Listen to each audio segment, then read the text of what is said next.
Bonjour, bonsoir et bienvenue dans un nouvel épisode du Studio 7. Moi c'est Deka et je suis entouré de l'équipe habituelle du Studio 7, c'est-à-dire Frigo. Salut. Pauline. Bonsoir. Et Louis. Salut à tous.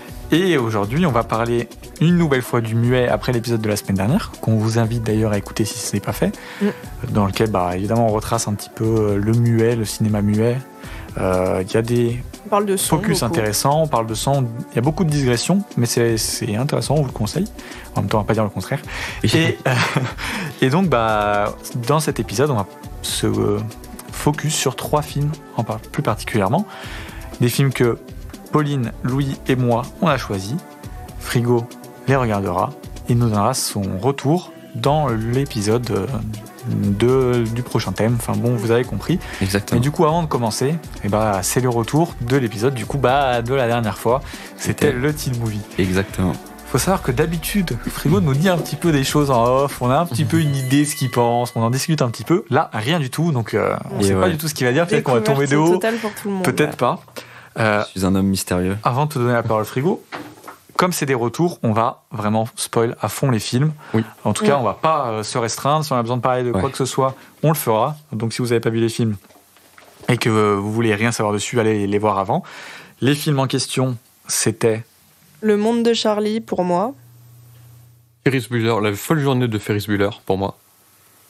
Et pour moi, c'était Paranoid Park. J'ai eu un truc, je savais plus. Tu sais que j'avais oublié aussi le je vous ai pris un peu à revers là. Et juste, tu mets les timecodes normalement dans la description. Si vous voulez skip les retours, vous pouvez passer directement à la présentation des nouveaux films. Exactement. Vous pouvez écouter, voilà. Et puis même si vous n'avez pas envie d'écouter un film sur pas tous, enfin bon voilà.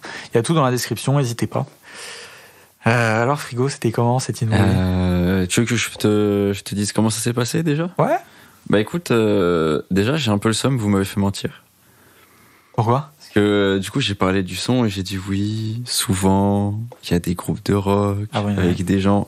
Pas du tout. Donc je vais arrêter de m'avancer quand je connais pas les choses. Non, en vrai, si je me suis pas documenté, je vais juste fermer bien fort et voilà, ça va être bien.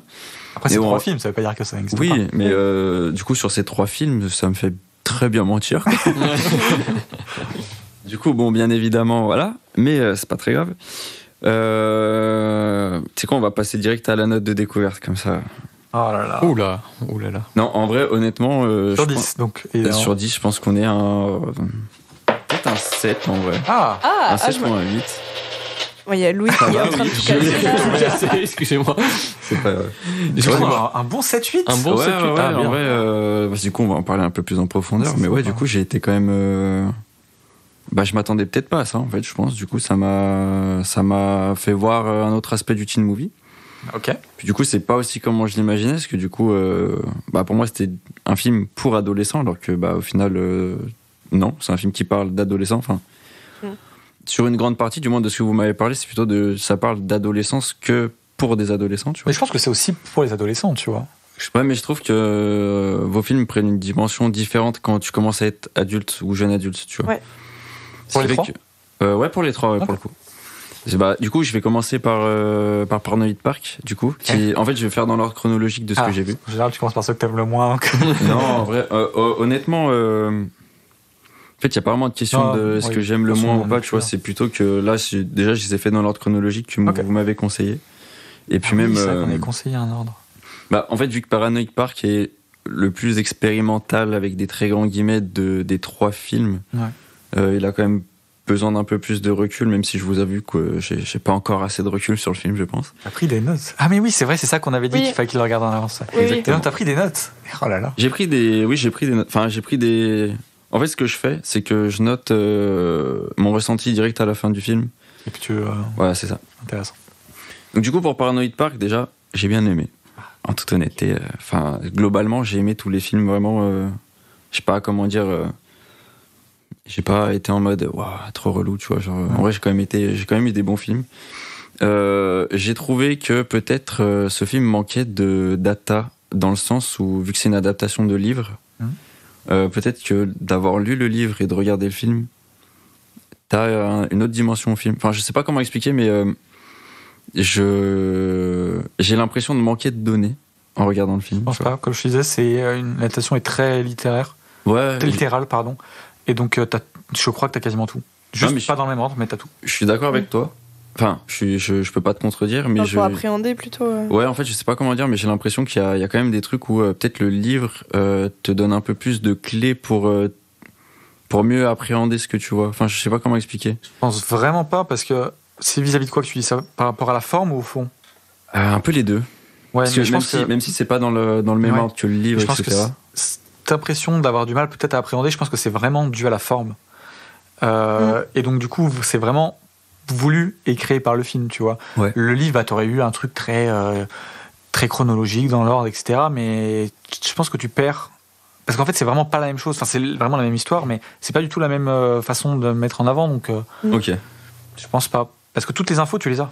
Et oui, donc oui, après, du coup, vu que c'est agencé différemment, c'est la volonté de Gus Van Sant. Ouais. Donc je pense pas qu'il y ait un intérêt spécial. Après, c'est vraiment ce que j'ai ressenti. Après, je pense que c'est aussi un truc où je me dis, souvent quand t'as des adaptations de livres, genre quand t'as les deux, du coup, t'es encore mieux armé, tu vois, pour tout. Donc voilà. Après, sinon, globalement, sur le livre, en vrai, sur le film, pardon, j'ai globalement tout aimé. C'est vrai qu'il est peut-être difficile d'accès, vraiment difficile d'accès pour quelqu'un qui a pas trop l'habitude de regarder des films. Ouais. C'est vraiment très très très fragmenté. Enfin, même moi, des moments j'étais là en mode j'ai un peu du mal, tu vois. Okay. Je suis quand même bien rentré dedans, mais j'ai quand même eu un peu du mal à vraiment bien être immergé et en immersion avec le film, tu vois. Après, comment dire, sur je pense que c'est la mise en scène, mais genre j'ai bien aimé la mise en scène en vrai. Le fait que t'aies un peu toutes les clés dès le départ, que petit à petit en fait ça revienne dessus au fur et à mesure. Ouais, peut-être sur le montage du coup, mais genre comment ça a été pensé, j'ai bien aimé, parce que du coup ça fait un peu enfin, au début tu sais déjà tout entre guillemets, et petit à petit tu reviens dessus et c'est de plus en plus, enfin je mets des grands guillemets parce que c'est juste que du coup ça approfondit de plus en plus, et du coup le truc de justement le personnage il se souvient pas spécialement de tout, etc. Genre du coup tu le ressens beaucoup, et c'est quelque chose que j'ai vraiment bien aimé. Tu l'as vu il y a combien de temps? À l'heure où on parle, je l'ai vu il y a quasiment une semaine. Ok. Ouais. J'ai quand même eu un peu le temps de le prendre, on va dire. Tout ce qu'il fait au niveau de la musique et du son est aussi super intéressant.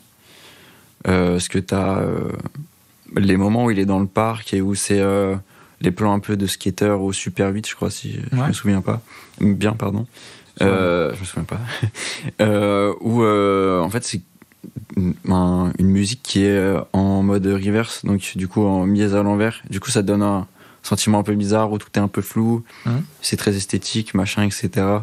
Je trouve ça super cool. Les musiques en vrai sont super bien et elles permettent d'appuyer un maximum, j'ai l'impression, le ressenti et un peu ce qui est dégagé par le personnage principal, que j'ai oublié son nom d'ailleurs, enfin le nom du perso.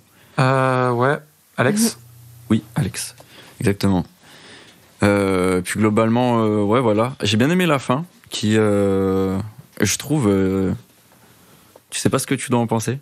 Ouais. Tu sais pas si il est arrivé de ça, tu sais pas si c'est vraiment arrivé. Ça te laisse un peu dans le flou, puis c'est pas une fin joyeuse, c'est pas une fin malheureuse. Genre, j'aime bien le fait que ce soit une fin un peu ouverte comme ça, tu vois. Ça, je trouve que ça conclut bien le film, parce qu'au final, t'es là en mode putain. Après, je pense pas qu'il y a le truc de est-ce que ça s'est vraiment arrivé. Je pense que c'est vraiment arrivé. Pour le coup, je pense qu'il n'y a pas de doute là-dessus. Et bah, je sais pas, parce que justement, t'as un peu l'impression que sur ce plan de fin, où, attention, je vais spoil, il se réveille dans la salle de classe. T'as un peu l'impression que, genre, en fait, depuis le début, il était dans ses rêves aussi. Moi, tu vois, je l'ai pris comme ça. Mais t'es que j'arrive plus à revisualiser ce plan. Je m'en rappelle plus, là. En fait, c'est tout à la fin, t'entends quelqu'un qui l'appelle, et en fait, genre, juste, il est en train de s'endormir, en gros, en cours. Et ça fait un peu le truc en mode... mais j'ai pas l'impression que ce soit la volonté de... Je l'ai pris comme ça. Bien sûr, mais je pense que c'est vraiment plus une question de doute, mais pas de remettre vraiment en cause 100% de est-ce qu'il est arrivé. Ok. Je pense pas. Ok. En tout cas, c'est pas comme ça que le film est vendu, et c'est pas comme ça que j'ai entendu Gus Van Sant en parler. Ok. Donc je crois pas. Après, peut-être. Honnêtement, j'avoue que cette scène, je l'ai plus en tête. Ok. Mais bon, ça arrive. Ok. Mais du coup, voilà. Après, c'est à peu près tout ce que j'ai à dire sur le film. Je trouve que en vrai, je trouve que c'est cool parce que ça te met.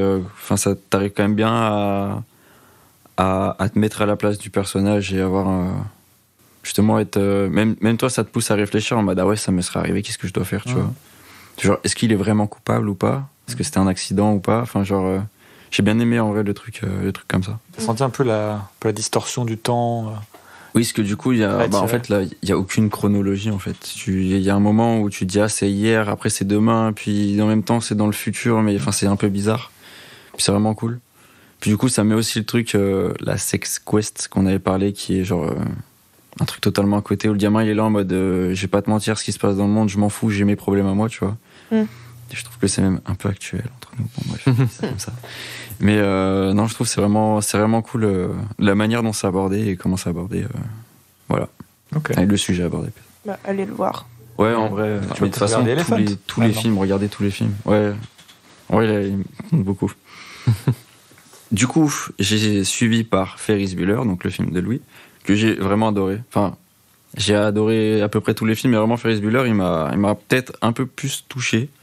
Ouais. Parce que, je sais pas comment dire.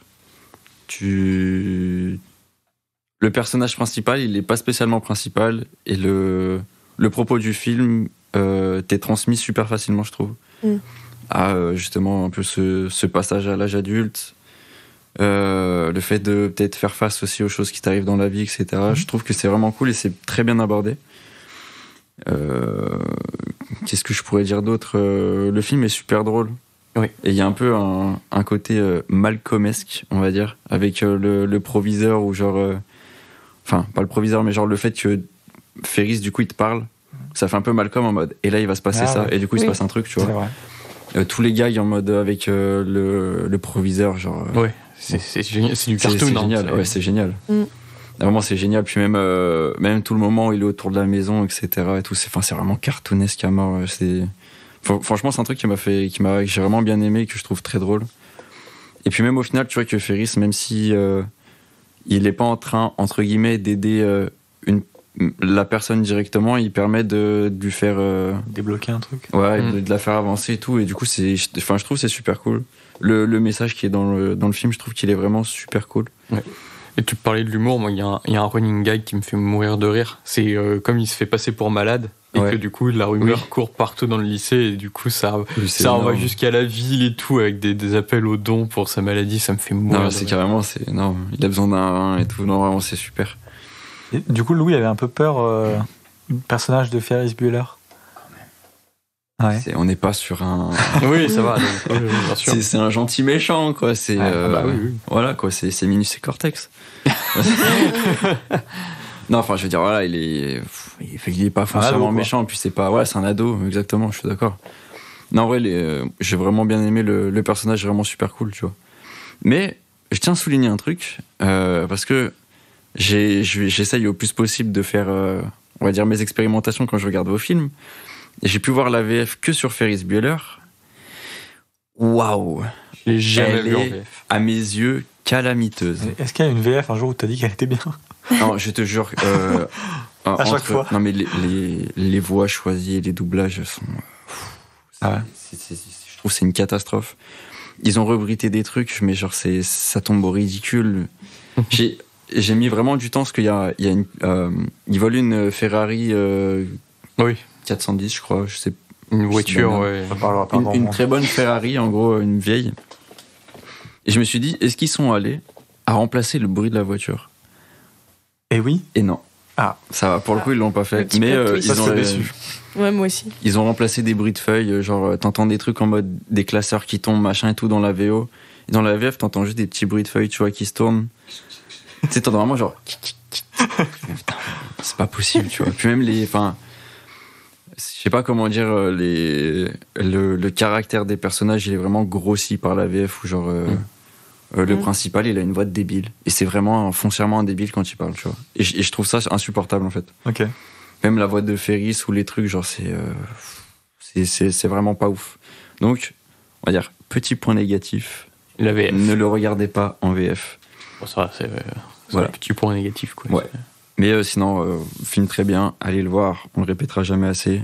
Voilà. Et du coup, j'ai passé au monde de Charlie, ou The Perk of Being. Voilà. En vrai, j'ai pas noté grand-chose. J'ai vraiment adoré le film. Vraiment, je trouve il est immense. Il est vraiment bien. Il est vraiment, vraiment super bien. Enfin, genre... vraiment, je vous lis ma note. Attendez que ça revienne. Immense, vraiment trop bien. J'ai pas mis plus. Et du coup, c'est pas celui que t'as préféré, 3 ? Bah, je sais pas en fait. En vrai, honnêtement, déjà c'est celui qui me reste le plus en tête. Donc je pense que je l'ai vraiment le plus aimé. Ok. Après, c'est peut-être juste qu'il m'a moins touché personne. Enfin, il est moins venu me questionner entre guillemets. Je sais pas si tu vois ce que je veux dire. Non. Et j'ai moins eu l'impression qu'on me parlait. Et donc non, enfin du coup ça fait que j'ai pas eu la même approche avec le film en gros. Mais non en vrai, je trouve le film est super, il est super bien fait. Le personnage de Charlie il est super bien. Les acteurs ils jouent super bien. C'est vrai que j'ai pas parlé de ça, mais pour Paranoid Park, ce sont des gens de MySpace. Ouais. Ils sont super bons. Enfin, genre y a pas de remise en question sur les jeux d'acteurs, tu vois. Genre, je pense que ça fou. Dirigé par Gus Vincent, même trop, mon chat, il jouerait bien, tu vois. Peut-être. Je pense. Mais genre. Et en tout cas, pour le monde de Charlie, du coup, on répétera aussi jamais assez.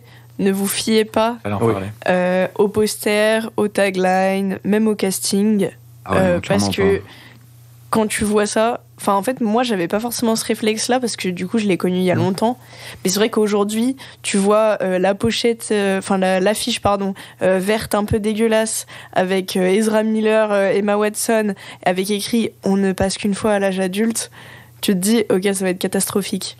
Ouais. Ne vous y fiez pas s'il vous plaît. Clairement, ouais, faut pas s'y fier. Je crois qu'on se dit ça un peu au début. Hein. Ah oui, moi je m'étais dit ça en mode quand j'avais lancé le film, je fais allez vas-y, je vais regarder un teen movie classique et qui va un peu me gonfler. Et finalement, pas du tout. Du coup, on l'a revu sur Twitter quand on a teasé le film. Ouais. Des gens ont dit c'est vraiment bien ça. C'est vraiment bien. Et en vrai, je peux que les comprendre parce que j'ai pensé pareil. On a eu la même réflexion, vraiment. Clairement. Ouais. Mais c'est vraiment bien. Le film est vraiment, vraiment, vraiment super bien. Il questionne bien plus autre chose que des questions simples adolescents, quoi. Et ça, c'est vraiment. Ah ouais, mais je trouve que c'est. Comment on peut dire ? C'est mis là, mais genre d'une manière tellement intelligente, en fait. Je sais pas, c'est fou. Puis tu vois qu'au final, genre.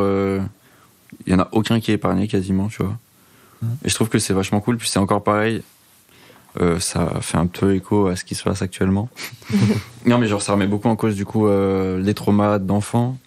Tout ce qui est l'harcèlement à l'école, où genre, au final, tous les personnages, c'est un peu des gens qui se font harceler, tu vois, mais qui ont leur petit monde et leur petit réconfort à eux.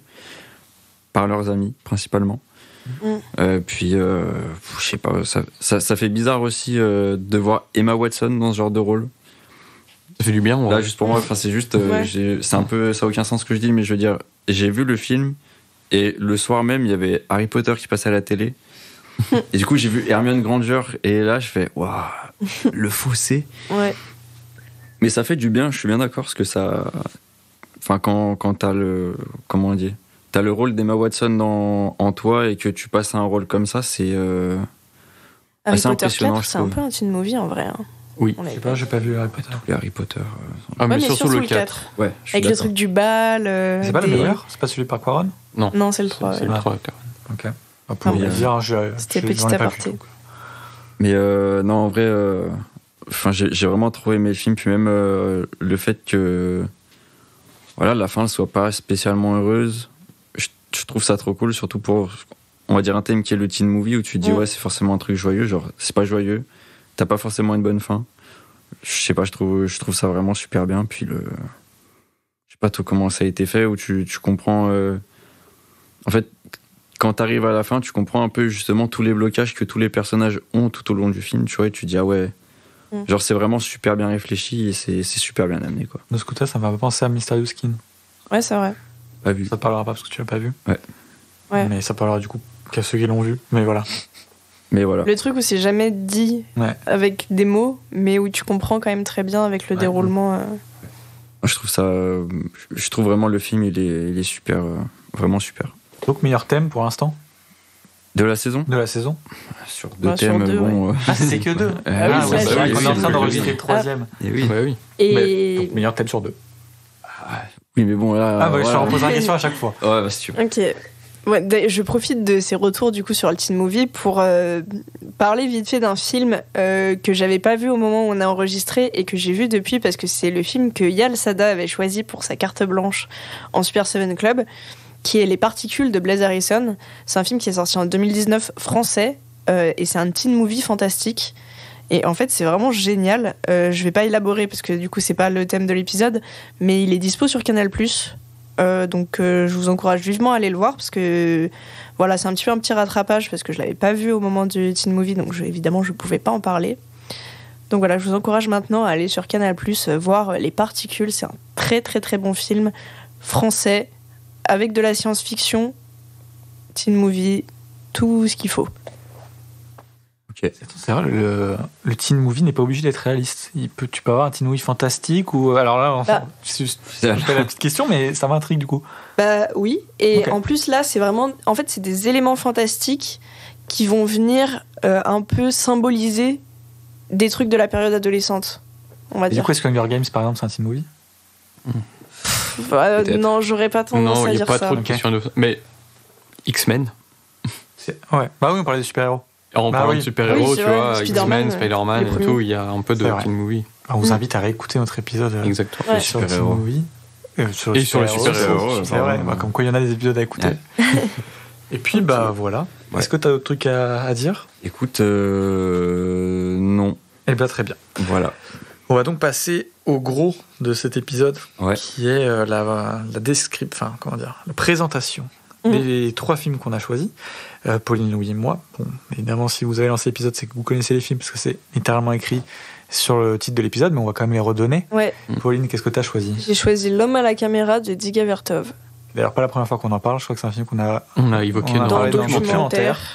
Et on en avait pas mal parlé, je crois. Ouais. Un petit peu quand même. Ouais. Mais ça fait pas de mal d'en reparler. Louis, t'as choisi quoi? Moi, j'ai choisi Sherlock Junior de Buster Keaton. On n'en a jamais parlé. Et toi? Moi, j'ai pris Ghost de Tokyo. Donc, il y a plusieurs noms. Il s'appelle Je suis né, mais. Et pourtant, nous sommes nés. Et maintenant, le titre actuel, c'est Ghost de Tokyo. De Ozu. Ok. Yasujiro Ozu. Et ben, let's go, premier round. Et ben, premier round. Le premier round. Et oui. Je suis rattrapé pour une fois. C'est le round dans lequel on présente succinctement les films, on va dire. On donne le plot, l'intrigue, l'histoire, la petite fiche technique, histoire de poser un petit peu les bases du film avant, dans ce deuxième round, d'aller plus loin et d'en discuter.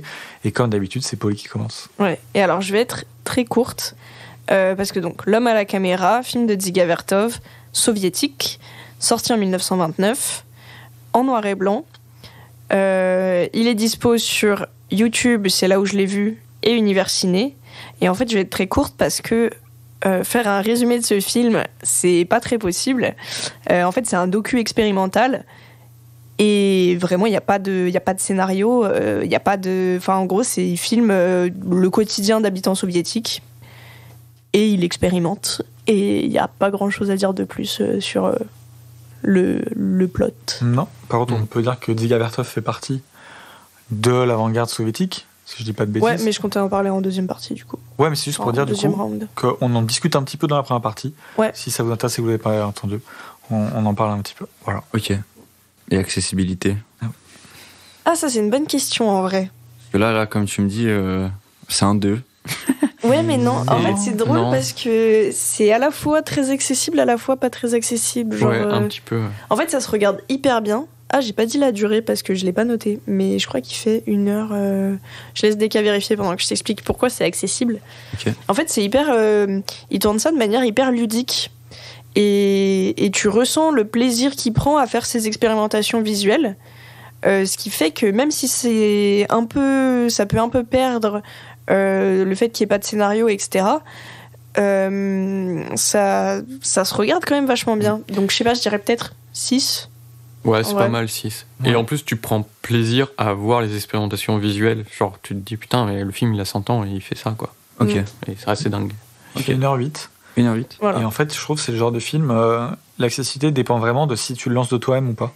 Genre, si tu te dis, j'ai envie de regarder, je le lance, c'est très accessible et tu vas vraiment rentrer dedans. Et si on te dit, oh tiens, regarde ça, et tu connais pas trop, tu le lances, t'arrêtes au bout de peut-être 2 minutes, quoi. Ok. Bon bah super, donc, parce que du coup Frigo est un peu. Ouais, mais c'est pas pareil, parce qu'il le fait quand même en ayant envie, tu vois. Alors après, moi on me l'a fait regarder, tu vois. Ouais. Moi on me l'a fait regarder en cours. Effectivement, c'était un peu. On a un peu soufflé au début, et puis finalement, au bout de 5 minutes de film, c'est bon, on était dedans, quoi. Après, je pense que c'est aussi l'intérêt que tu portes après, ouais, au c'est cinéma, ça. vraiment. En tant oui, que, c'est vrai que ouais, faut le voir avec un certain intérêt pour le cinéma, ouais. Ouais. Ok. Du coup, ouais, 5-6, je suis assez d'accord. Bon, bah voilà, c'est tout. Ok. Ouais, si vous pensez que j'ai des questions, c'est vous mettre le doigt dans le... j'ai des questions. Eh ben écoute, Louis, je te propose de continuer. Ouais. Donc moi, j'ai choisi Sherlock Junior de Buster Keaton, sorti en 1924. Je crois que c'est le film le plus vieux de nos 3 films. Et du coup, je crois que c'est le film le plus vieux qu'on aura parlé dans Studio 7. C'était le tien déjà avant. C'était le Père Noël, là. Ouais. J'ai oublié le nom. C'était en Miracle sur la 34e avenue. Ouais, qui est sorti. Qui était dans les années 30, je crois en 36. 34. Attends, là, t'as dit combien, là ? Et là, 24. c'est 1924. Ah oui. Donc je crois que c'est le film le plus vieux qu'on aura présenté. Ouais. Il dure 44 minutes. Ok. Donc c'est un court-métrage, à vrai dire. En même temps, dans les années 20, on commençait à faire des films longs, mais c'était pas forcément la norme. L'histoire, c'est du coup l'histoire d'un projectionniste de cinéma qui a une petite amie, et en fait il va être victime d'une magouille de la part du concurrent amoureux.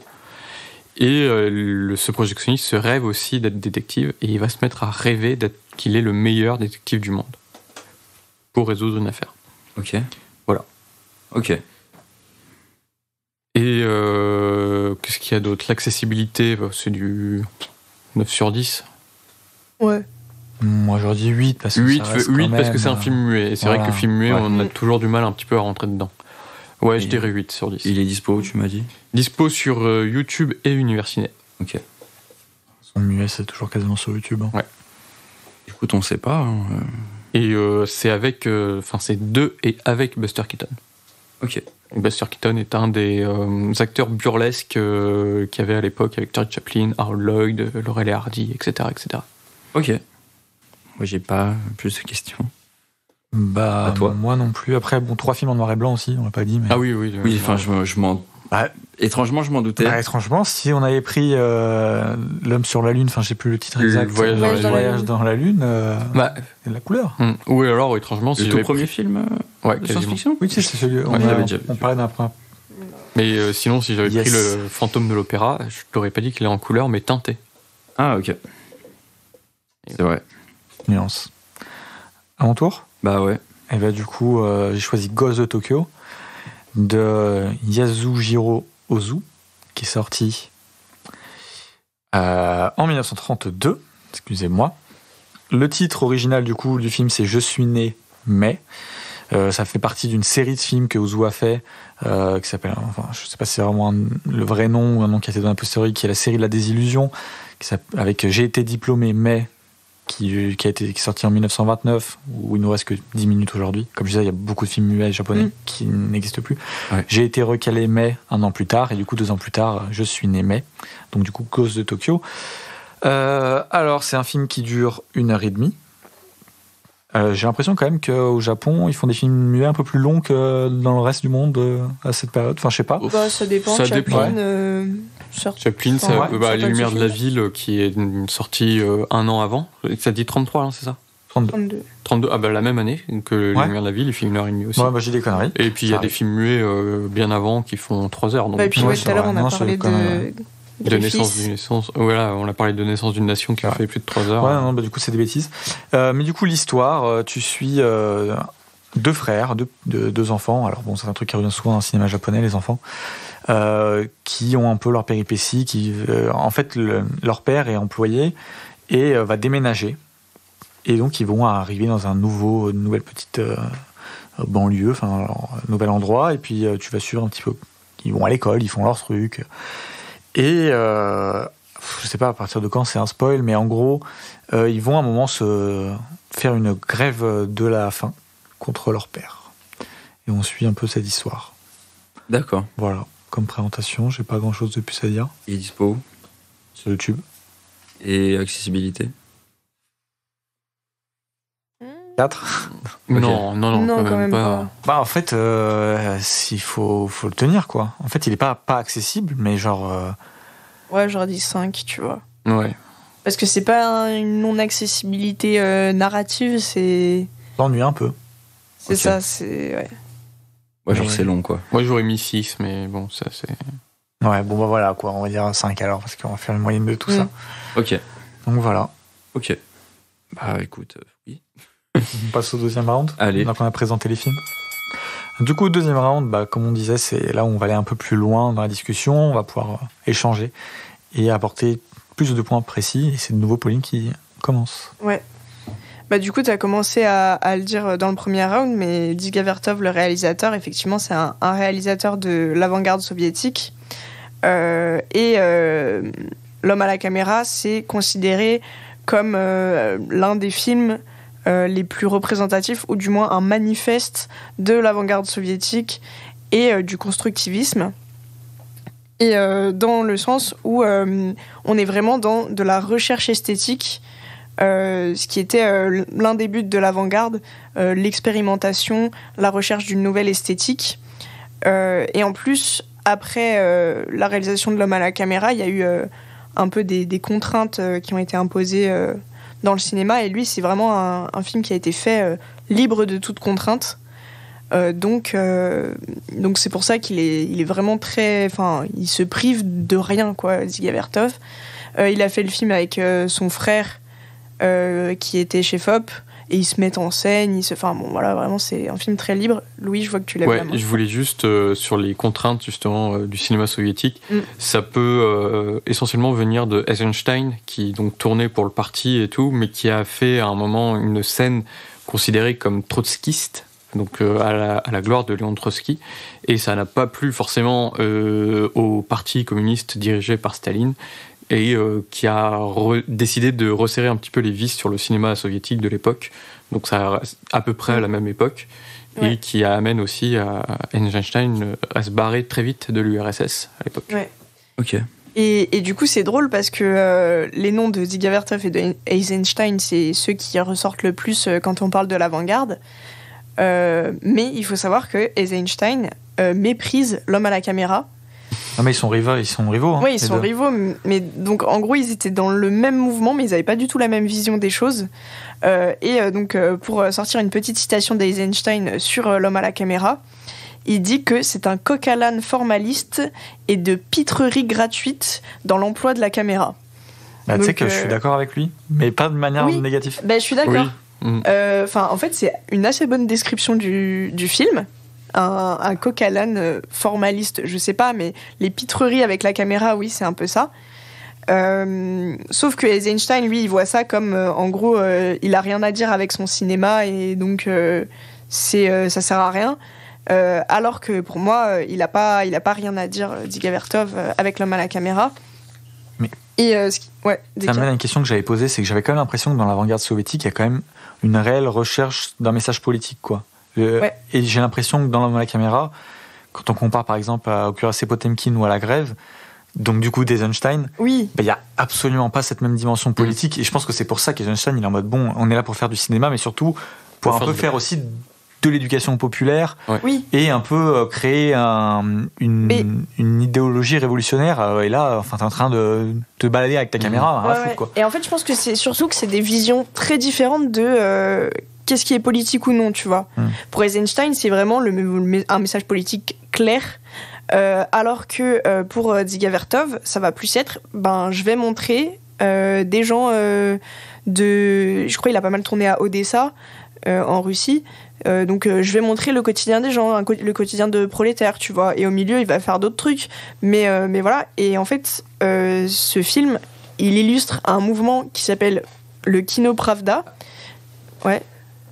Alors, Odessa, c'est en actuelle Ukraine. Actuelle Ukraine, donc du coup, soit l'URSS, si on est à l'époque, soit Ukraine maintenant. Ouais. Je corrige parce que non, mais j'ai dit en Russie, oui, t'as raison. Il me semblait que c'était bizarre, mais... C'était dans l'Union soviétique. Je suis allé vérifier dans la seconde. Voilà. C'était dans l'Union soviétique quand il a tourné, et donc il a pas mal tourné à Odessa. Donc je disais que le film illustre un mouvement, on va dire, au-delà de l'avant-garde, qui s'appelle le Kino Pravda. Et c'est littéralement la traduction de ciné-vérité. Du coup, dans le cinéma soviétique des années 20. C'est lié au kinoglaz, qui veut dire ciné-œil. Et en fait, l'idée du Kino Pravda et du kinoglaz, c'était de donner accès à un réel qui est non visible par l'œil humain grâce aux possibilités du cinéma. Donc ça peut paraître un peu flou comme ça, mais en gros, l'idée de Dziga Vertov quand il fait L'homme à la caméra, c'est de faire du ciné réel, ce qui peut paraître un petit peu contradictoire avec tous ces jeux de surimpression, de un peu effets spéciaux faits main, on va dire.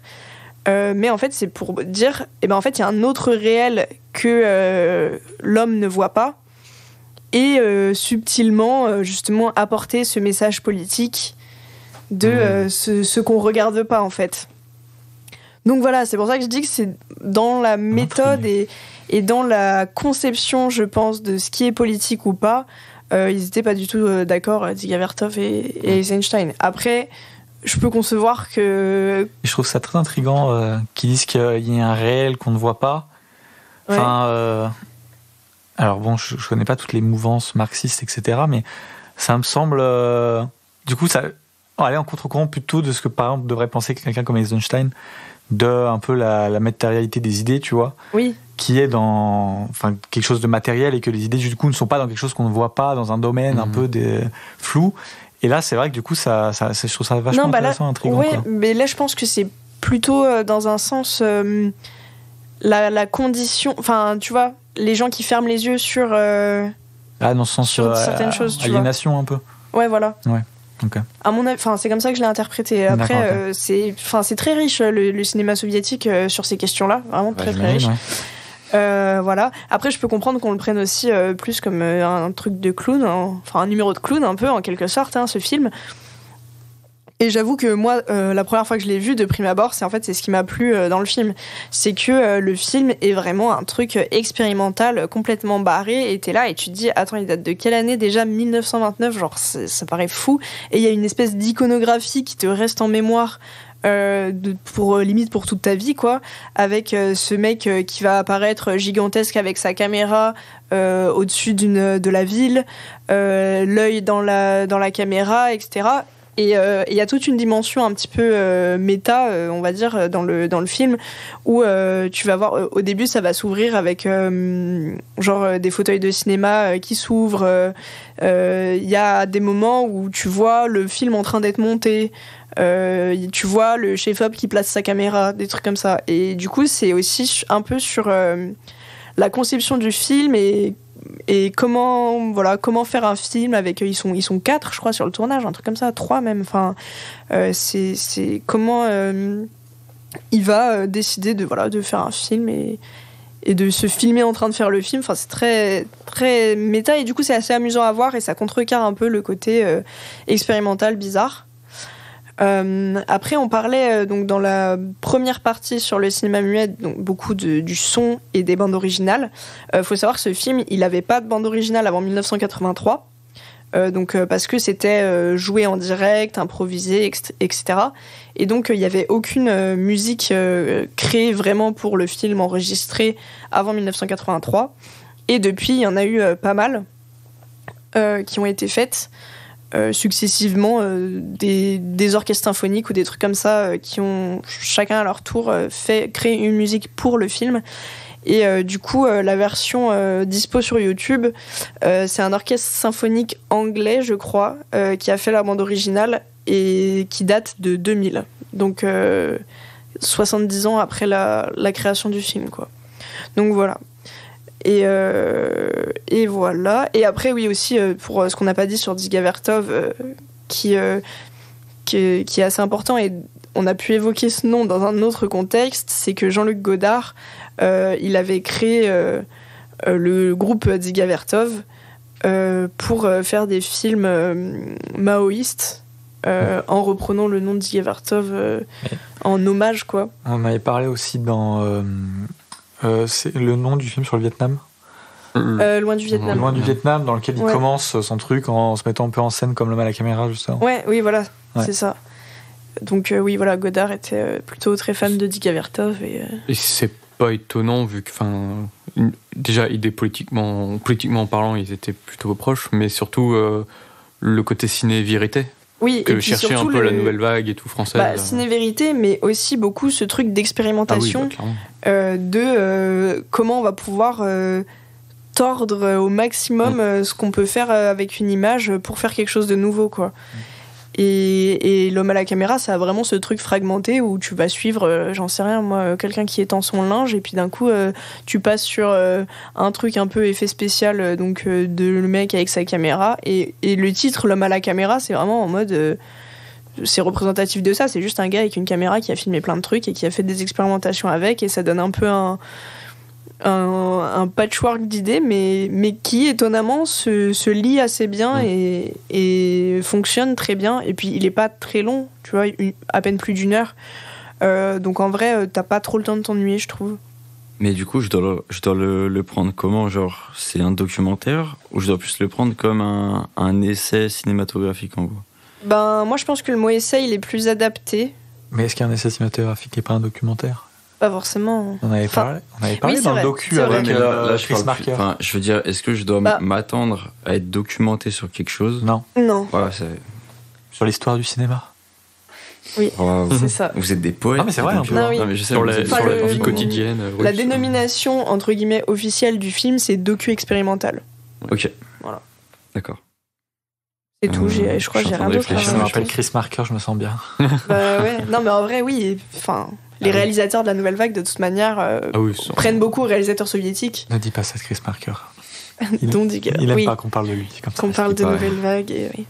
C'est vrai. Mais voilà, j'ai rien d'autre à dire. C'est aller le voir, c'est sur YouTube, c'est facile à voir. Je pense pas avoir d'autres questions. Je suis en train de réfléchir. Mais... et si, il n'y a pas de paroles. Oui, il n'y a pas d'intertitre. Voilà. Il y a juste une introduction au début, une mise en contexte, on va dire. Mais après, il n'y a pas d'intertitre, donc il n'y a pas de question de le voir sous-titré, pas sous-titré, je ne sais quoi.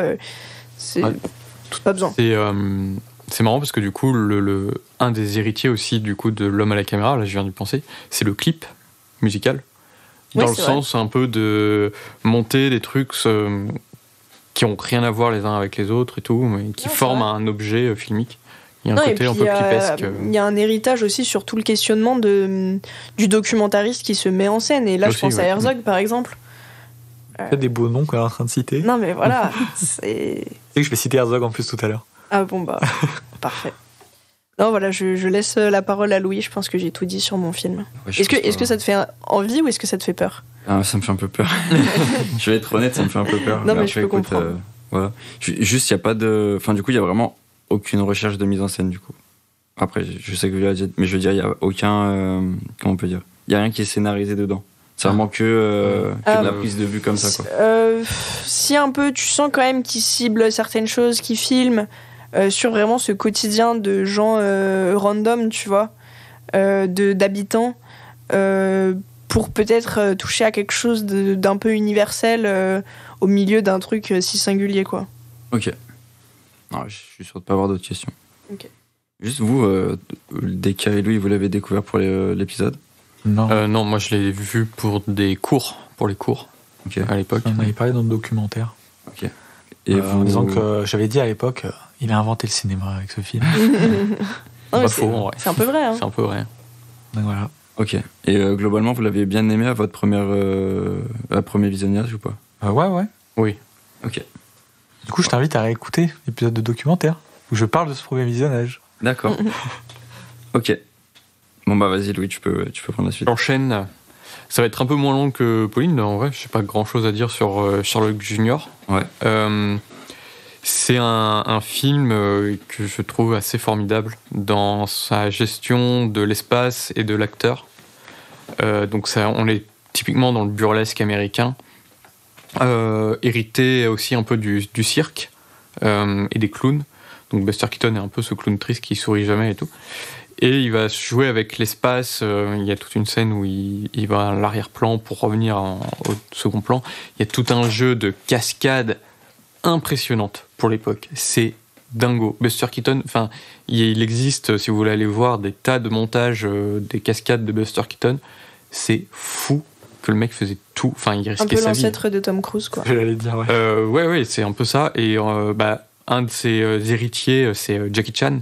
Il a toujours dit que son inspiration principale était Buster Keaton et tout, quitte à reprendre certaines cascades. Donc c'est assez impressionnant, et quitte aussi, comme lui, à mettre sa vie en jeu. Et c'est impressionnant de voir ça dans un film aussi vieux, quoi, qui a 100 ans, qui va bientôt avoir 100 ans. Ouais. C'est vraiment assez impressionnant. Donc tout un jeu de cascade, tout un jeu de jeu avec l'espace et tout. Et il y a un côté que j'aime beaucoup, donc drôle, burlesque, mais il y a un côté onirique que j'aime beaucoup dans ce film, et assez poétique.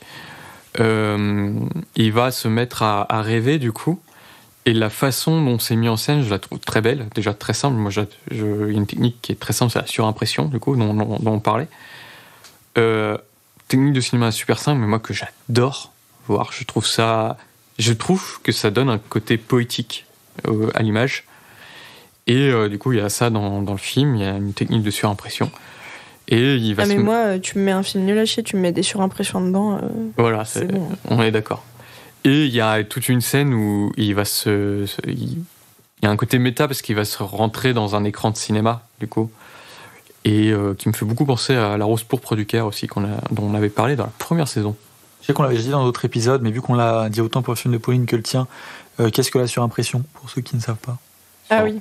C'est une technique où tu superposes deux images, donc deux pellicules, et ça donne un effet un peu fantomatique, justement. Ça se fait beaucoup en photographie aussi. Oui. Donc, et franchement, tu verras tout de suite de quoi on parle. Pas de souci. Et je le vois pas, on va par contre posez-vous des questions. Et du coup, voilà, c'est un film que j'aime beaucoup pour ça, pour ce mélange burlesque et onirisme. Méta aussi sur le cinéma, très très beau. Tout le moment dans l'écran là, c'est tout de la surimpression?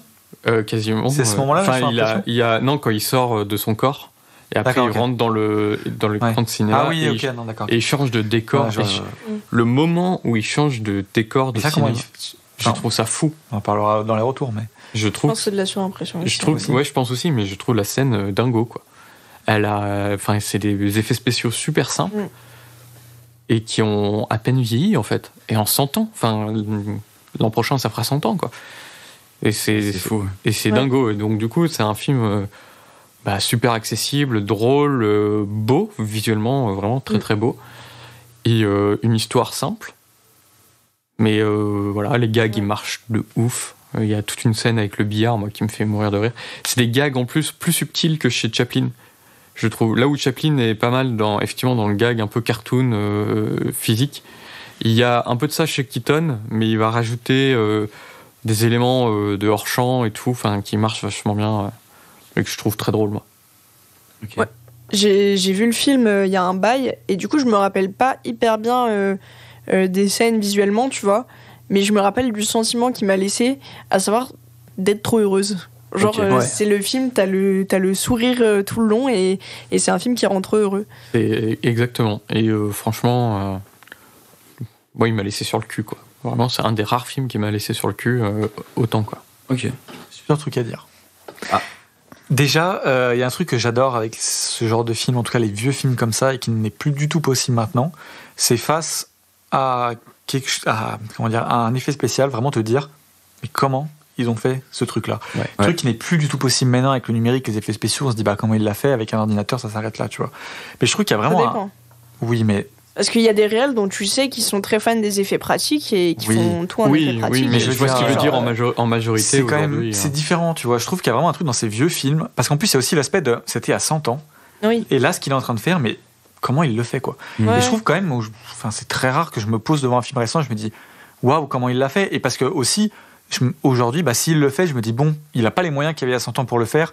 Donc même si ça reste quand même moins impressionnant je vois ce que tu veux dire. qu'à l'époque où tu te dis mais Enfin, waouh, tu vois, genre, moi aujourd'hui, je ferais pas ça. Alors que j'ai 20 fois ces moyens. Donc ça, déjà, c'est un truc que je trouve super cool. Après, je dois m'excuser. J'ai été très aigri et j'en m'en excuse. J'ai lancé le film, je sais pas pourquoi, avec un mood très aigri, très très aigri. Et les premières minutes du film m'ont conforté dans cet avis aigri où je me suis... Et parce qu'en plus, je lance YouTube, je vois les commentaires qui sont « Oh là là, un film incroyable, même aujourd'hui, on fait pas des trucs comme ça. » Je suis en mode « Bon les gars, vous êtes des forceurs de fous. » Et puis je vois les premiers gags où je me dis « Oui, bon, c'est sympa, c'est un peu burlesque, d'accord, ok. » Oh, il pose une... Et puis des trucs qui sont très téléphonés aujourd'hui, tu vois. Il pose une banane par terre, tu te dis « Oh là là, il va tomber sur la banane lui-même. » Oh, bah il tombe sur la banane. Je suis en mode « Oh là là, ok. Ça va être long. » Je me dis, tu vois, en fait... très aigri, quoi. C'est vraiment, les gens sont des forceurs, c'est pas non plus incroyable et ça va être très long. Et puis là, le film, il me dit bon, écoute, c'est bon. Il remonte les manches et il m'épate, mais à fond, quoi. Et je me dis, ok, on n'est pas dans un truc juste un peu burlesque. Oh, je tombe sur une peau de banane, je me cogne contre un râteau qui monte. Tu vois, moi, je m'attendais un peu à ça. Je me disais, bon. Et en fait, pas du tout. Et là, le film commence à m'impressionner de fou. Et du coup, je commence à me dire, mais comment il fait ça? Et du coup, je me sentais un peu con dans mon écran. À quelques minutes avant, me dire oh là là, les gens sont des forceurs, c'est bon, c'est un peu. Et être là, 5 minutes après, mais putain, mais comment il fait ça, ce con, quoi. Et je me suis dit, mais ok, bah en fait, le film est trop bien. Ok. J'étais un peu pareil sur les premières minutes du film, en vrai. Je trouve le début un peu long à démarrer. Mais moi, ça m'a fait peur, et vraiment, ça m'a fait un peu peur en me disant, ouais, moi j'aime bien le burlesque et tout, mais c'est vrai que c'est très classique. Et vraiment, au début, c'était pas ce film-là que je devais choisir pour l'épisode. Et je l'ai choisi vraiment à la fin du film. Je fais, c'est bon, je m'en fous, c'est celui-là que je choisis. Parce que c'est trop bien, c'est impressionnant. Je sais pas, je suis amoureux de ce film en fait, tu vois.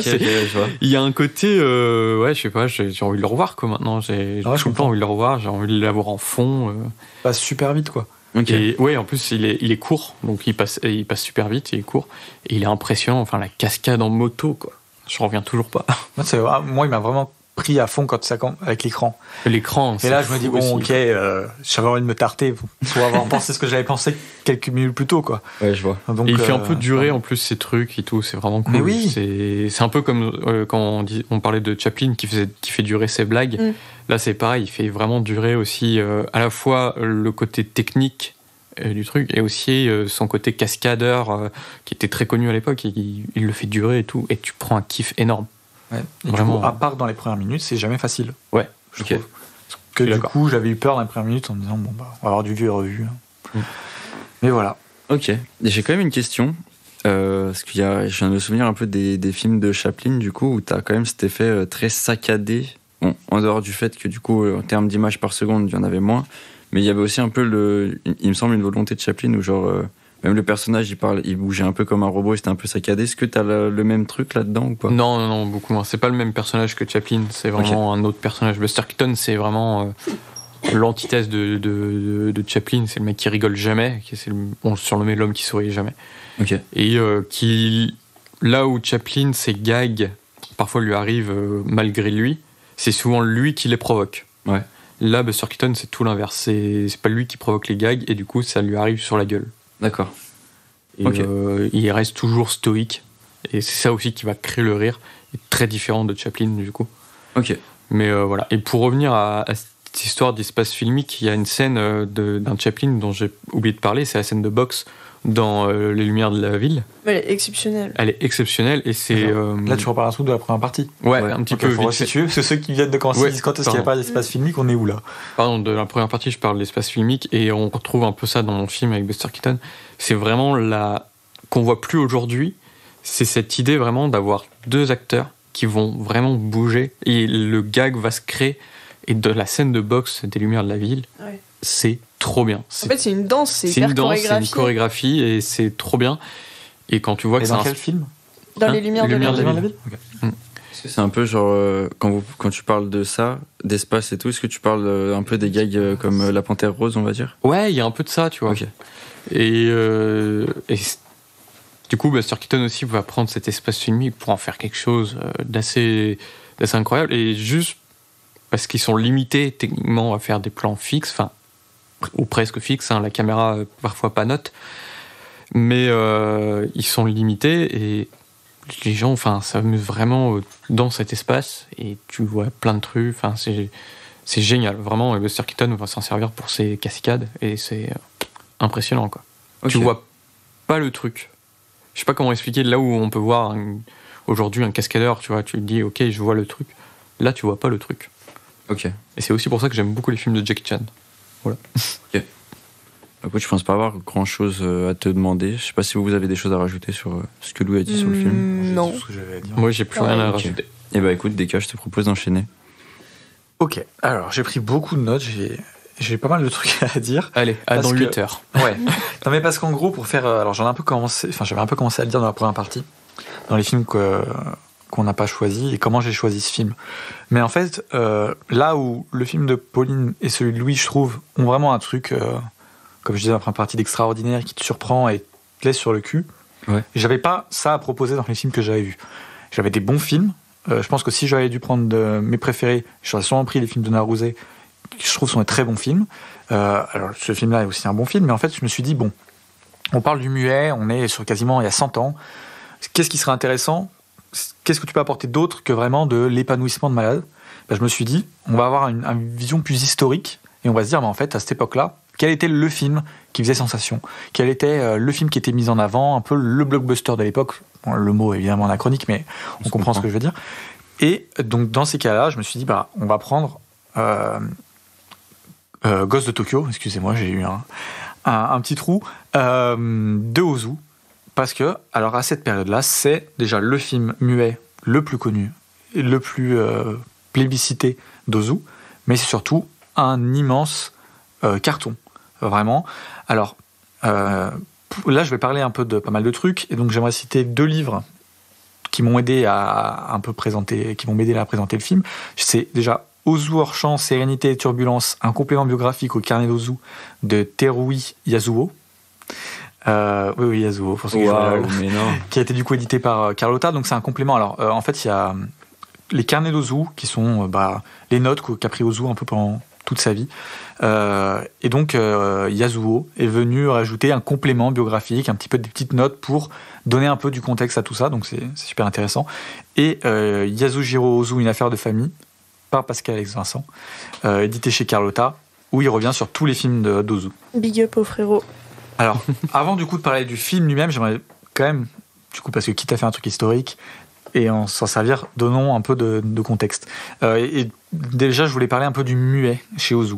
Alors déjà, quand on parle du Japon, on parle d'un pays qui est réfractaire au parlant, mais alors, le plus réfractaire des réfractaires, c'est Ozu, qui ne voulait pas passer au parlant, et une des raisons, c'est qu'il avait fait une promesse à son ami caméraman d'utiliser sa technologie, son système de sonorisation. Sauf que elle n'était pas prête. Et donc la Shoshiku, elle est en train de dire à Ozu, écoute, il va falloir faire des films parlants. Mais Ozu, il a dit non, moi j'ai promis à du coup Mohara Hideo, son caméraman, que j'utiliserai sa technologie à lui. Et sauf qu'on va être en je sais pas quelle année, en 34, en 35. Bon, tous les autres pays, ça fait 5 ans qu'ils sont parlants. La Shoshiku, elle veut pas quoi. Et en 35, le muet est vraiment désuet quoi. Le premier film japonais parlant, je disais, qui sortait en 1931. Et donc on est déjà en retard. Mais même pour le Japon, on commence à être un petit peu, ça commence à dater. Mais donc, comme j'ai dit, le système d'Hideo, il n'est pas prêt. Et la Shoshiku, elle veut utiliser le système d'Obashi, qui est le système des frères Tsushihashi. Je n'en connais pas plus, juste pour donner les noms pour ceux que ça intéresse. Okay. Mais Ozu, il refuse catégoriquement, vraiment, il veut pas. Pour lui, c'est vraiment non. Et il y a de grosses tensions qui se créent entre lui et le studio. Dans ses carnets, il explique le déroulé de 4 jours d'affilée où il va à Shoshiku, ils se prennent la tête, il revient, il change d'avis. Enfin, vraiment, il y a vraiment une grosse tension. Et même la Shoshiku lui a dit qu'en fait, s'il changeait pas d'avis, vraiment, il mettait en péril sa carrière de réalisateur. Et Ozu a dit, mais en fait, c'est très simple, les liens amicaux, pour moi, c'est plus important que ma carrière de réalisateur. Donc, j'en ai rien à foutre. Je passerai pas au parlant. C'est beau. C'est vraiment, mais il est juste insupportable parce qu'au bout d'un moment, il faut passer au parlant. Bon, finalement, ils ont réussi à trouver un compromis. Il s'est mis au parlant. En fait, bon, ça paraît un peu con, mais ils se sont dit, bon, tu vas utiliser cette technologie le temps que l'autre, il fait la sienne. Après, tu pourras passer à la sienne, t'inquiète pas. Après, je crois que de toute façon, bon, je sais pas comment ça a évolué. Il fait qu'il est quand même passé au parlant à un moment, il avait pas trop le choix. Petite anecdote, Ozu était, un peu hors sujet, mais très très fan de Lubitsch. C'est vraiment D'ailleurs, j'ai pas cité idole de Lubitsch muet, mais il en a fait des absolument excellents. Voilà. Mais du coup, on retrouve un petit peu. Alors moi, j'ai pas vu Lubitsch, mais il semblerait qu'on retrouve un peu Lubitsch chez Ozu. Ouais, non, mais oui. D'ailleurs, alors pour parler un peu les gens maintenant connaissent beaucoup Ozu parce qu'il a fait plus dans le parlant, et donc le style très Ozu qui est un style très épuré, très simple, avec des plans qui ne bougent pas. Aura du sol, vraiment un style mais qui est où on enlève toutes les fioritures. Mais Ozu dans le muet, c'est pas ça du tout. Ozu dans le muet, il est considéré comme un joyeux luron, un peu qui s'amuse, qui fait plein de trucs, qui est un peu comédien, enfin qui fait un peu de la comédie, qui kiffe et qui teste plein de trucs. Et ça va évoluer, et petit à petit, il va enlever toutes les fioritures, et il va vraiment revenir à la base de son style et de son art. Et ça, j'en parle un petit peu pourquoi ce film est intéressant pour ça, parce qu'on voit un peu cette transition quand on a vu un petit peu des avant Ozu, un peu plus tard, on voit qu'il commence déjà à enlever des choses et que ça se simplifie. Vu que j'en ai grave vu, du coup, je vais grave pouvoir aider. Non, mais du coup, pourquoi aussi j'ai choisi Ozu, en vrai de vrai? Pour l'anecdote, tu m'avais offert le coffret Carlotta 20 films d'Ozu. Je me suis dit, attends, il faut que je choisisse quand même un Ozu pour rendre hommage. Et le film est dans le coffret. Bon, du coup, je vais voir le film du coffret, si je peux. Tu veux que je te le passe il est sur YouTube, hein, mais... Ouais, mais bon, quitte à faire... autant en profiter je te l'amènerai. Et pour l'anecdote, Deka nous avait un peu aussi demandé quel film il voulait choisir et tout. Et moi, je suis un grand fan de Ozu, donc je lui ai dit de prendre le Ozu. Ouais, j'avais proposé entre celui-là et du coup celui de Mizoguchi avec la Banshee, mais on est parti sur Ozu. Bon, du coup, voilà, on a un petit peu quel est le personnage Ozu et pourquoi il ne veut pas passer au parlant. Et du coup, on est en 1932. Il sort, du coup, Ghost de Tokyo, qui est classé meilleur film par le magazine Kinema Jumpo, je sais pas comment ça se prononce, qui est, je vais me risquer à la comparaison, mais les cahiers du cinéma du Japon, j'ai envie de dire. Et donc, ils vont le classer meilleur film de l'année. Et en gros, là, tu nous parles, quand dans ta réflexion, en gros, c'était le banger qu'il y a eu au Japon, du coup. Ah ouais. Ah, c'était la critique, le public, tout le monde a kiffé, quoi. Et c'est le film muet le plus réputé d'Ozu, comme je disais, tu vois. Et donc voilà, il a été classé numéro 1. Le film a créé, donc un peu dans tout ce que je disais avec la Shoshiku, beaucoup de tensions. Déjà, le film, il a pris plus de 6 mois à être produit, sachant que Ozu, en général, les films, il les fait en une semaine. Hein. Il n'a pas le temps, il n'est pas là pour ça. Il fait un film en une semaine, sauf que là, il y a un gosse qui s'est blessé pendant le tournage. Et du coup, il a un peu réécrit le film pendant cette pause. Et il a rendu le film plus dramatique. Il a rajouté, surtout, en fait, on sent à partir de l'heure de film, où il y a quand même un changement, je ne sais pas si vous l'avez ressenti, mais il y a quand même un changement un peu de ton. Ouais. Avant, on est quand même sur un truc très léger, puis là, on voit que là, il arrive à un truc un peu plus dramatique. Bon, ça reste ça reste assez léger, mais quand même. Et ça, la Shoshiku, elle est pas du tout d'accord avec ça. Elle est contre, elle veut un truc comique, elle veut pas un truc. Et puis bon, finalement, ils sont très contents parce qu'il a été premier film et donc ça a très bien marché. Pour parler un petit peu du genre, je disais dans l'épisode Fantôme, que je vous invite à écouter, où je parlais du Kaidanega, qui est le film de fantôme japonais, le cinéma japonais est très... compartimenté en genre, tout est vraiment assez classé. Et Ozu, il est vraiment connu et il fait quasiment exclusivement, du coup, ce qu'on appelle du Gendaigeki. Donc, qui est l'opposé du Jidaigeki que j'avais parlé dans l'épisode Fantôme, c'est les films d'époque. Donc, Jidaigeki, c'est ceux vraiment d'époque, avec les sables, le Shambara, tout ça. Et le Gendaigeki, je sais pas trop comment ça se prononce, qui sont les films plus contemporains, japonais, mais de toute façon, on voit tout de suite quand on est dans un film Jidaigeki ou Gendaigeki, ça se voit tout de suite. Par exemple, Yojimbo, c'est du Jidaigeki. On est à l'ancienne, c'est des samouraïs, voilà. Là, tu verras, on est quand même sur un truc beaucoup plus contemporain. Mais donc, on est encore dans un sous-genre de celui-là qui s'appelle, alors excusez-moi, je ne connais pas la tête, le Shomingeki, et qui est en gros le genre de prédilection de Naruse et d'Ozu, qui sont deux des 4 plus grands réalisateurs du Japon, et qui est en gros le film de petits gens, le film un peu prolétaire, populaire, mais quand même basé sur les catégories populaires. Okay. Donc ça, c'est vraiment...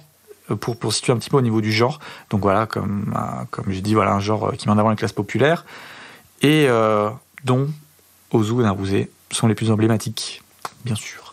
Ensuite, c'est un film qui est vraiment pilier au niveau de l'affinement du cinéma d'Ozu. Donc comme je disais, Ozu, il a vraiment un style muet et un style parlant. Et dans les thèmes et dans le style, on voit vraiment qu'il y a un passage de l'un à l'autre. Et j'ai un peu l'impression que Ghost de Tokyo est un peu un pivot où on n'est pas encore dans le truc très épuré d'Ozu vieux, on va dire, mais on n'est pas non plus dans le truc complètement déluré. Enfin, j'abuse encore évidemment, on n'est pas dans Sherlock Junior, mais un peu plus libre et débridé d'avant, donc on sent un peu ça. Et on retrouve des thèmes qui sont ultra chers à Ozu, le conflit générationnel, la différence de vision entre les parents, les enfants, un peu tout ça. Et les enfants dans le cinéma d'Ozu jouent souvent un double rôle. Alors, le premier, c'est celui comique. Et ça, c'est un truc qu'on trouve dans beaucoup de cinéma japonais. Les enfants sont en général très très bien utilisés. Ils sont ultra mignons. Oui. Il y a vraiment un truc très comique avec les... Je sais pas pourquoi. Enfin, on retrouve même aujourd'hui avec Koreeda, bon, alors qui est moins comique, mais qui utilise encore des gosses. Enfin, c'était des gosses, c'est très bizarre dit comme ça. Mais, mais oui, les enfants dans le cinéma japonais, on disait... chez Kitano, en vrai. Kitano aussi, mais... c'est surtout avec leur rapport avec l'adulte. Je pense à le pot d'un million de Rios aussi. Oui, c'est vrai, mais il y a très souvent un gosse. Il y a un gosse et sa relation avec l'adulte est drôle. Tout le temps. Parce que le gosse est un peu culotté et tout par rapport à l'adulte. Oui, je trouve qu'il très drôle. Toujours assez bien, il y a une justesse. Et il y a une justesse de jeu qui est vraiment très cool. Donc voilà, mais il y a quand même un deuxième aspect des enfants et qui utilise aussi dans ce film, c'est un côté un peu plus brutal et violent. En fait, les enfants, c'est... Bon, c'est pas vraiment encore des humains, on va dire. Dans le sens où psychologiquement, ils sont un peu pas encore sociabilisés. Et en fait, cette utilisation-là, elle est super intéressante parce qu'elle permet à Ozu, et à plein d'autres, mais là, surtout à Ozu, de questionner plein de choses, on va dire, du monde un peu plus adulte. Et en fait, l'enfant, par son regard, bon, c'est pour provoquer une question par le regard des humains, par leur regard un peu naïf, innocent, naïf, pas complètement encore dans les codes de la société et tout ça, ils arrivent à avoir des choses qui pour nous paraissent normales, mais eux avoir une absurdité complètement abusée. Et je disais que j'allais parler d'Herzog parce qu'en fait ça me fait un peu penser au film de l'énigme de Kaspar Hauser. Je sais pas si vous avez vu.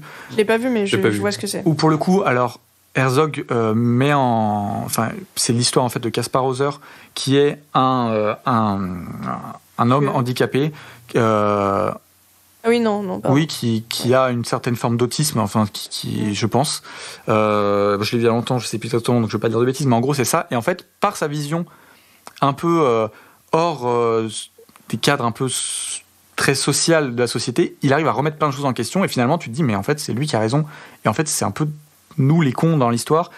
Et c'est un peu la même utilisation qu'il y a aux Ozu des enfants que Herzog avec Kaspar Hauser. Ils ont un autre regard sur la société, en fait, les enfants. C'est ça. Que les adultes, en fait. Voilà, et donc par exemple dans Ghost de Tokyo, les enfants ils sont là pour remettre en question un peu les distinctions sociales, le rapport de classe dans la société. Dans Bonjour, ils sont plus là pour remettre en cause un peu le small talk qu'on retrouve chez les adultes, un peu ces conversations un peu banales où on dit bonjour, comment ça va, il fait beau aujourd'hui. Parce qu'eux, ils sont en mode, mais pourquoi vous êtes en train de dire bonjour, il fait beau, on s'en fout, c'est pas intéressant ce que vous racontez. Okay. Et donc, ils utilisent ça. Et d'ailleurs, donc tu dis ça parce que, comme tu avais dit, Bonjour est le remake parlant, en gros, de Ghost de Tokyo. Et ce qui est drôle, c'est que moi, j'avais vu que des Ozu récents, on va dire, de sa partie fin de carrière, avant de voir Ghost de Tokyo. Et effectivement, avec ce style très épuré, etc. Donc j'ai été surprise par Ghost de Tokyo et ensuite j'ai regardé Bonjour. Ah, tu l'as vu ? Oui. Je savais pas. Je l'ai fini pas longtemps avant là. Ok. Bref. Et dans Bonjour, on retrouve un peu d'une caméra ou de quelque chose avec un peu plus de mouvement. Et du coup, ça fait bizarre de voir un Ozu parlant. Là, il est même en couleur avec du mouvement parce que t'es habitué à ces trucs vraiment très purs, très minimalistes. Et où tu sens qu'en faisant le remake, il a quand même gardé un peu cet héritage. Mais tu sens quand même qu'il est quand même beaucoup plus épuré. C'est beaucoup plus épuré, mais qu'il a quand même un peu gardé une trace de son cinéma muet, quoi. Et d'ailleurs, je préfère largement Bonjour à Ghost de Tokyo. Je sais pas, t'as aimé ou pas Bonjour ? Oui. Moi, j'ai trouvé ça trop bien. Du coup, tu parlais des gosses marrons et tout, et l'intro, c'est genre... ils s'appuient au milieu du front et ça les fait péter. Enfin bref. En fait, c'est surtout que c'est trop drôle. Quand il disait oui, en fait, il reprend ses anciens films muets pour en faire du parlant, je pensais vraiment qu'il reprenait quasiment plan par plan, qu'il refaisait un peu la même chose. Ouais. Et pour le coup, non, il reprend vraiment l'idée principale qui est des enfants qui sociabilisent et qui vont avoir un conflit générationnel, enfin pas un conflit générationnel, mais un conflit tout simplement avec leurs parents, où ils vont faire une grève de la faim. Et en fait, tout le contour, il l'adapte à l'époque. Parce que du coup, Bonjour, il sort en 1959. Donc on est bien après. Et en fait, le point central de Bonjour, c'est l'arrivée de la télévision. D'accord. Donc en fait, on est sur quelque chose qui est complètement différent. Ah oui, carrément. Et on sent même des différences sociétales qui ont évolué. Par exemple, dans Ghost de Tokyo, il y a l'embrouille entre le père et un enfant. Le père va prendre l'enfant et lui mettre des fessées, beaucoup de fessées. En 1959, dans Bonjour, quand le père réprimande l'enfant, il le réprimande oralement. Et il va pas lui mettre de fessées. Okay. Et tu sens quand même qu'il y a ce changement, il y a cette évolution dans la société. Okay. Et donc ouais, dans Bonjour, bon après je reparlerai un peu de Bonjour après, donc je vais pas aller plus loin, sinon après je vais me perdre dans mes notes. Mais voilà.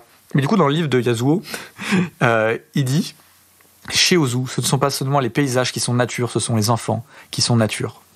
Ah, voilà. Et après il cite aussi Récit d'un propriétaire et Bonjour, qui sont deux films que j'ai vus. Récit d'un propriétaire qui est, je pense, pour l'instant j'ai vu 8 Ozu et pas du tout c'est plus gros, et Récit propriétaire pour l'instant c'est celui que je préfère. Il est trop bien. C'est vraiment bien, et le gosse c'est trop drôle. Ouais, la relation, encore une fois la relation le gosse et l'adulte, c'est trop drôle. Trop bien. Donc si vous voulez le voir, voyez-le. Je crois qu'il ressort un peu partout là avec. Oui, tu me tends la perche. Il y a une rétrospective Ozu, donc à l'Institut de Lumière à partir du 24 novembre. Qui a commencé. Qui a commencé du coup, et qui est jusqu'en janvier, je crois. Et sinon, il y a 10 films de Ozu disponibles gratuitement sur Arte TV. Il y est ? Je suis pas sûr qu'il y ait. Okay. Il y a Bonjour. Il y a Bonjour. Ouais, ça m'étonne pas. Mais voilà, regardez du Ozu, c'est vraiment bien. Et je me demande si la rétrospective va pas à la Cinémathèque aussi. La Cinémathèque française. Non, mais en fait, c'est parce qu'il y a eu une ressortie, Carlotta, ce que t'as dit. Ah oui. De pas mal de films de Ozu. C'est une ressortie nationale qui, évidemment, comme toutes les ressorties nationales de patrimoine, est essentiellement concentrée sur Paris. Mais il y a pas mal de films de Ozu qui ressortent en ce moment, et je crois que Récit d'un propriétaire en fait partie. Oui, il en fait partie des ressorties un peu inédites, rares et inédites de Ozu. Oui, c'est 6 films qui ressortent, c'est ça. Effectivement. Donc du coup, comme on disait, en 1959, il fait le remake du film qui s'appelle Bonjour, et à ce moment-là, Ozu, c'est plus le mec qui fait sa première fois premier du magazine. Le mec, il est médaillé de l'Ordre de la Culture, premier cinéaste honoré par l'Académie des Arts du Japon. Son dernier film, Fleur d'équinoxe, il est 3e du classement Kinema Jumpo, et il remporte la médaille d'or de la ville de Tokyo. Ouais, c'est un banger, quoi. En fait, je pense qu'à l'échelle du Japon, à l'international, c'est vraiment Kurosawa qui est le réalisateur japonais le plus mis en avant. Je pense qu'à l'échelle du Japon, peut-être aujourd'hui c'est quand même Kurosawa, mais Ozu, c'est un monstre. C'est vraiment un monstre. Enfin, non, j'allais dire une bêtise. J'allais dire que Positif disait que c'était le plus grand réalisateur de tous les temps, mais non, c'est Mizoguchi, ils ont dit ça pour Mizoguchi. Bon, enfin bon, le cinéma japonais se portait pas mal. Ok. Et du coup, dans le film, comme je disais, il reprend un peu la trame principale de la dispute, mais il change quasiment tout. On parle plus de casse sociale, mais du progrès domestique, de la société de consommation avec la télévision, qui arrive au Japon en 1953. Je sais pas ce que ça vaut par rapport aux autres, parce que je sais pas en quelle année il est arrivé dans les autres pays. Mais en gros, c'est à peu près la même période. Mais du coup, il est arrivé pour le couronnement de la reine Elisabeth II. Oh. Parce que le prince héritier du Japon, il était invité, et du coup, les Japonais, ils voulaient tous regarder le couronnement de la reine Elisabeth II. Enfin, Elisabeth II. Et, pour l'information, Ozu achète une télé 10 ans après, en 1963. Il était un peu réfractaire au début. Ouais. Et du coup, dans le film, on voit pas mal de trucs. Genre, on va voir aussi. Je parle aussi de Bonjour, parce que pour moi, parler de l'un et l'autre, c'est ultra pertinent, quoi. Mais il va parler aussi un peu de l'occidentalisation du Japon, un peu, tu vois, avec l'arrivée de la télé. Il y a une famille, du coup, la famille qui a la télé, qui a un peu plus un style à l'occidental. Oui, d'ailleurs, ils se font tailler en mode t'as vu, ils s'habillent comme des occidentaux. Ouais, c'est ça. Puis t'as l'arrivée du sèche-linge, de l'aspirateur, enfin de plein de trucs. Il y a toute une histoire aussi en mode il y a une meuf, elle a détourné des sous pour s'acheter un sèche-linge. Ouais. Mais surtout, et là une petite anecdote par rapport au film, parce qu'il y a une scène qui est incroyable, le hula hoop au Japon, c'est arrivé et ça a fait un raz de marée incroyable. Le premier mois de l'arrivée du hula hoop au Japon, c'est 800 000 hula hoop vendus. Non, mais c'est l'information, elle a tellement rien mais à tu verras faire. mais tu vas pas voir ce film. C'est un cerceau en plus, quoi. Oui, mais le truc vraiment, mais le cerceau, le hula hoop, mais du coup, tu verras pas parce que tu verras pas Bonjour, à part si tu veux le voir aussi. En vrai, je te le conseille, mais c'est pas sûr. Mais dans Bonjour, il y a une scène qui est ultra mimes, où le petit, il se met à faire du hula hoop, ça sort un peu de nulle part, et en fait, c'est pour faire un peu écho à ce truc complètement, c'est un peu genre. C'est plus gros que le hand spinner ici, tu vois. Il y a eu un truc, c'était vraiment le hula hoop, quoi. Donc la référence du hand spinner comparé au hula hoop, je trouve ça démentiel. Et puis, comme elle disait, dans Bonjour, il se lâche un peu, genre il met des blagues scatophiles, où ça pète. Il y en a un, la première scène, c'est un gars qui chie dans son froc, et la dernière scène, c'est un mec qui chie dans son froc. Enfin, franchement, ça n'a aucun sens. En plus, les bruitages d'épée. J'étais pas allé jusque-là, mais oui, en plus, l'épée, ils font un bruit genre. Boing. Oui, c'est vraiment ridicule. Ça va pas du tout. Et comme je disais, le son. Ah si, non, 59, donc le son commence à prendre importance, mais. Enfin, c'est un. Ça n'a aucun sens, quoi. Okay. Mais voilà. Au niveau du son, dans Bonjour, il y a une petite guitare électrique. Donc voilà, il va un peu se moderniser. Et surtout, on voit quand même, du coup, la télévision dans Bonjour beaucoup. Et là, Emmané, la Shoshiku, elle se lance dans la programmation de films destinés à la télévision. Donc évidemment, on ne sait pas si c'est une coïncidence ou pas, mais du coup, je pense pas. Et donc voilà, les deux films, ils sont vachement cool à mettre l'un avec l'autre, parce que tu vois l'évolution de la société japonaise, tu vois l'évolution du style d'Ozu, et puis c'est vraiment cool, quoi. Et du coup, je dois regarder quel film? Alors, idéalement. Parce que là, actuellement, on a plus parlé de Bonjour. Non, non. Là, sur la dernière seconde, j'ai plus parlé, enfin, dans les trucs, j'ai plus parlé de Bonjour. Mais non, tu dois regarder, du coup, celui qui est muet, Ghost de Tokyo. Ouais. Mais il fait 1h30 aussi, Bonjour. Et si t'as le temps de le voir, c'est très cool, je pense. Okay. Enfin, je sais pas ce que t'en penses, Pauline, mais je trouve que c'est vraiment sympa de voir les deux. Oui. Par contre, j'allais dire un truc un peu négatif, donc je suis navrée. Oui, mais on peut y aller. Voilà. Non, bon, tout à l'heure, t'as dit que c'était. Bon, le film peut un peu provoquer l'ennui, parce que voilà, il est un petit peu long, ce qui est vrai. Mais en fait, c'est surtout, ça me fait penser, parce que là, t'as parlé du son et de la musique de Bonjour. Et en fait, dans Ghost de Tokyo, moi, un truc qui m'a gênée, c'est qu'il y a un orchestre symphonique non-stop. La musique ne s'arrête pas. Et vraiment, qui accompagne toutes les séquences. Et en fait, c'est hyper lassant à l'oreille pendant 1h30 d'avoir 1h30 d'orchestre symphonique. Et vraiment, il n'y a pas. Enfin, tu vois, il y a des films muets où parfois ça va redescendre un peu. Et pour un début d'une nouvelle séquence, tu vas avoir un truc très doux au début. Et puis après, ça reprend sur un gag ou sur un truc où la musique elle monte un peu. Là, c'est vraiment. T'as l'impression d'avoir la musique au même niveau tout le long. Et répétitif en plus. Et je me suis pas rendu compte de ça. Parce que j'ai écouté quasiment sans son. Moi, je l'ai écouté. Je l'ai écouté dans des conditions. Je l'ai écouté au boulot. J'ai regardé au boulot avec le son très bas. Du coup. Du coup, moi, j'avoue que ça m'a pas mal gêné quand je l'ai regardé. Moi, c'est à la fin que ça me prenait la tête en fait. Alors que dans Bonjour, la BO est dingue. Oui. La BO est trop bien. Mais on parle de Ghost de Tokyo là. Exactement. Bien sûr. J'ai pas encore vu Bonjour, mais recentrons un petit peu sur Ghost de Tokyo. Qu'il s'est amélioré, quoi, mais. Mais ouais, c'est un point négatif du film, je trouve, limite plus que l'ennui. Enfin, en fait, je sais pas lequel a engendré l'autre chez moi, mais en fait, la musique, elle me prenait tellement la tête que j'arrivais plus à suivre les images et tout. Je suis assez d'accord avec toi, je te rejoins complètement. La musique, j'en pouvais plus, quoi. Vraiment, à la fin, quand le film s'est terminé, je fais enfin. C'est très entêtant. Et puis tu sais, ça fait vraiment musique de un peu les musiques des grands films hollywoodiens de mélo où ça fait prendre de l'ampleur aux scènes mais où du coup ça va quand c'est sur 5 minutes. Vous voulez regarder sur YouTube? Ouais. Je sais pas si on a eu la même BO du coup. Moi je l'ai vu avec ce piano entêtant et répétitif infâme. Faudrait que je regarde. J'ai vu la version que t'as envoyée, mais moi je l'ai pas regardé sur ça. Moi c'était. J'ai regardé ailleurs et c'est du coup là où j'ai vu que c'est quelqu'un qui fait exprès du truc pour ce que tu disais dans la première partie pour les films muets, donc en vrai c'est peut-être pas la même, il faudra vérifier, peut-être intéressant. À voir parce que si j'ai les deux je pourrais te dire. Il y a une dans l'édition de Carlotta, je sais pas si c'est la même. Et je sais pas parce que j'ai pas du coup j'aurais dû regarder. On regardera. Après il y a un vrai truc que je remarque, alors parce qu'on a parlé du coup de l'avant-garde soviétique et la Dozu, c'est quand même qu'il y a quand même un aspect très politique dans les films des années 30, je trouve, qu'on retrouve pas même.